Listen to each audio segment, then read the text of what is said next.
안녕하세요. 예수의 비전 성결교회 안희한 목사입니다. 뉴스엔조이를 제가 꽤 싫어하죠. 왜냐? 인본주의로 너무 가득 차 있기 때문에 그렇습니다. 근데 이 뉴스엔조이에 제가 올렸던 글이 꽤 많아요. 거의 한 300여 편 될 겁니다.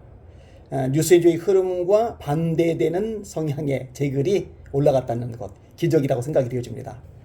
근데 결국은 뉴스엔조이 편집부에서 회의를 거친 후에 더 이상 제 글을 올릴 수 없다고, 본인대로 성향이 다르니까 그럼 알아서 하라고 이러면서 제가 이제 거기에 글을 올리는 것이 중단이 되었습니다.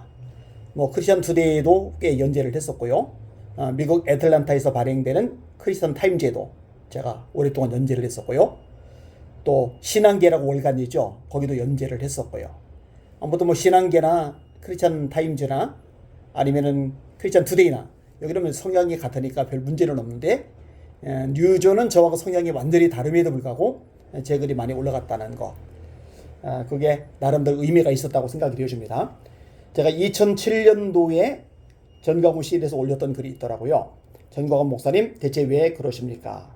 2007년 10월 6일자 글입니다. 근데 이때 썼던 글 내용이요, 지금하고도 참 잘 맞아떨어져요. 자, 첫 번째로 특정 후보 지지 발언, 이 부분은 그냥 간단하게 넘어갈게요. 요거는 제가 생각이 좀 바뀐 부분이 있어요. 반기독교적인 사고방식을 가졌다거나 나라를 망치는 사람이라거나 이게 문제가 있는 사람들에 대해서 비판의 목소리를 내고 진짜 나라의 보탬이 될 만한 사람들에 대해서 힘을 실어주는 것, 이거는 그나마 가능성이 있고 가치가 있는 일이라고 제가 생각이 바뀌었기 때문에 그렇습니다. 두 번째, 강단의 권위 실추시킴. 둘째로 강단의 권위를 실추시킨 점입니다. 사람들이 설교를 듣는 것은 하나님의 말씀을 듣고자 함이지 목사님의 개인적인 취향이나 정치적인 편견을 듣고자 함이 아닙니다. 하나님이 목사님을 강단에 세우실 때는 하나님의 뜻을 펼쳐내라는 것이지 목사님 개인의 주장을 토설하라는 것이 아닙니다. 그럼에도 불구하고 전광훈 목사님은 강단을 인간의 목소리로 가득 채워버렸습니다. 그렇죠. 강단권이 실추시켰죠. 세 번째, 회중들에게 함부로 반말함. 셋째로 설교하면서 사람들에게 함부로 반말을 한다는 점입니다. 제가 예전부터 혐오하던 사람들 중 하나는 설교하면서 함부로 반말과 욕설을 하는 사람들입니다. 그런 사람들은 강단을 오염시키는 사람들이요, 회중을 무시하고 우습게 여기는 사람들이라고 생각합니다. 그들은 하나님을 두려워하지 않는 사람들인데 하나님이 두렵다면 어떻게 하나님 앞에서 막말을 할 수 있겠습니까? 그런데 전광훈 목사님도 수시로 반말을 하며 설교를 하고 계십니다. 회중 가운데는 전 목사님보다 훨씬 연세가 많은 분들도 있을 것입니다. 아니, 다 어린 사람들이라 해도 설교를 할 때는 존중하는 태도를 보이며 설교하는 것이 마땅합니다. 학교 선생님이 초등학교 학생들을 앉혀놓고 가르치듯이 설교하는 전 목사님의 모습은 흉하게 보입니다. 지금은 더 심해졌죠. 이 고쳐지는 게 아니라 악화가 된 거예요. 네 번째, 말씀을 농담거리로 만들어버림. 넷째로 하나님의 말씀을 농담거리로 만든 점입니다. 생명책에 기록된다고 하는 것은 기독교인들에게 매우 중요한 의미를 가집니다. 그것은 구원과 직결되기 때문입니다. 예수님이 세상에 오신 것은 우리의 죄사함과 구원을 위한 것이요, 바로 그 예수님을 통해 생명책에 이름이 기록되는 것인데 전 목사님은 그것을 가지고 장난거리로 만들어 버리셨습니다. 생명책에 이름을 기록한 것은 하나님의 권한입니다. 또한 생명책에서 그 이름을 지울 수 있는 분도 하나님 뿐이십니다. 언제 하나님께서 전 목사님께 생명책에 기록된 이름을 지을 권세를 주셨습니까? 생명책에서 지운다느니 하는 내용을 듣는 순간 너무 놀라 어쩔 줄을 몰랐습니다. 전 목사님의 의도에 어떻든 이거 참 심각하구나 하는 생각을 지울 길이 없었습니다. 이때는 그래도 전광훈 목사님이었는데 지금은 목사님이라고 안 하죠. 전광훈 씨라고 그러죠. 목사 아닙니다. 시청자분들도 속지 마시길 바랍니다. 교단에서 제명당한 사람이고 하나님의 영광을 떠들이는 사람인데 어떻게 목사입니까? 다섯 번째, 섬김의 자세가 없는 모습. 다섯 번째로 섬김의 자세를 갖추지 못한 점입니다. 예수님은 제자들을 발을 씻기신 후에 제자들에게 말씀하셨습니다.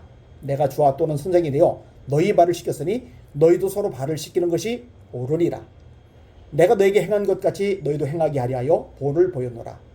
주님을 따르는 자는 섬기는 자라야 한다는 가르침을 주신 것입니다. 그러나 전 목사님의 가르침은 낮아져서 섬기라는 가르침이 아니고 권위로 지배하라는 가르침입니다.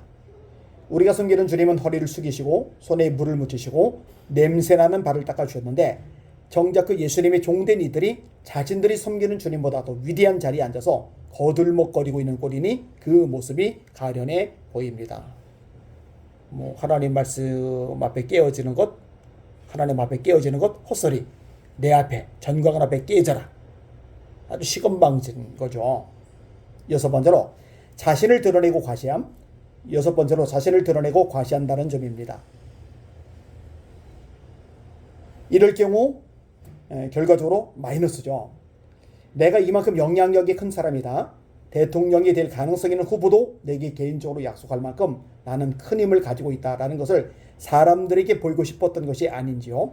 자기 과시라는 것이 개인적으로 그칠 때는 큰 문제가 아니라 해도 그것이 공적인 자리에서 공개적으로 행해질 때는 커다란 파급 효과가 있음을 모르셨는지요. 늘 자기 자랑이죠.